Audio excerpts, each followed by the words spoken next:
Alright now y'all, it's raining outside, so I hope you don't mind me shooting this video inside. This one was a real puzzler. I didn't give you guys a lot to go on, and so I'm not surprised that nobody got it 100%, but I am ready to award a winner, the guy who came closest. First off, let me tell you guys how I figured it out.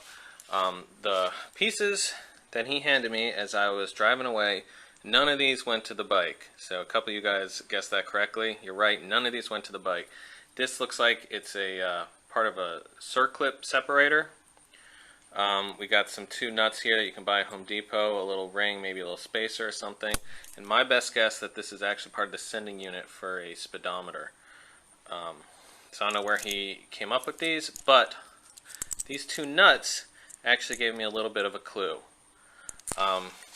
What was going on with this bike is actually a twofold problem. This guy just like sort of shotgunned his attack on this bike, and I found a lot of things to be loose or improperly assembled, from the back axle all the way up to the front, including a lot of parts of the engine. So I found three major faults with this engine, what was causing the non-running and the loud noise. First off was that both adjustable valves, see it's got the adjustable valve type of valves here, both of them were missing their lock nuts right in here, which I assume he purchased these trying to replace them.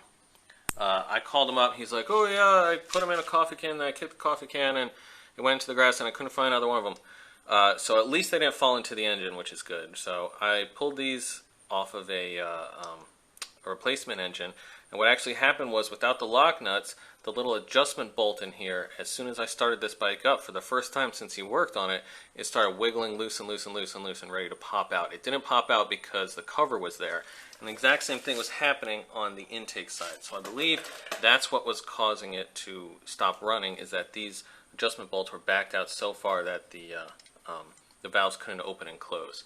So that's what caused it to stop running. The noise was right here, and this is why I'm awarding Michael Graff with the winner. Good job.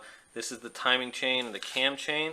It is held on, you got your crank sprocket down there, and it comes up, and it's connected to the camshaft via this sprocket right here. And he had neglected to tighten this up, so this was backing itself out. It didn't come out all the way, again, because of the cover, which is lucky, because this thing would have fallen right down in there and possibly caused some damage, but definitely been a bad time. So I didn't have to go fishing for anything. I just tightened it up, properly adjusted the valves here, and then buttoned everything back up together. And so now I'm going to close it up and start it up and show you guys how it runs.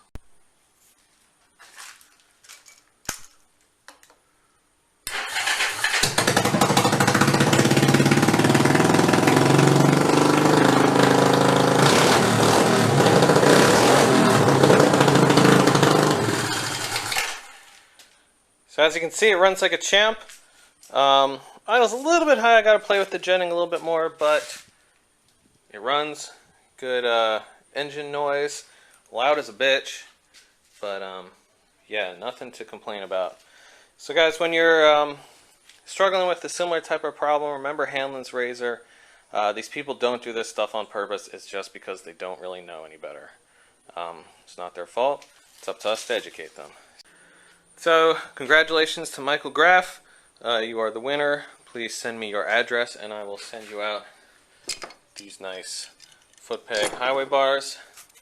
My neighbor just brought me some fine tomatoes and now I'm going to eat them.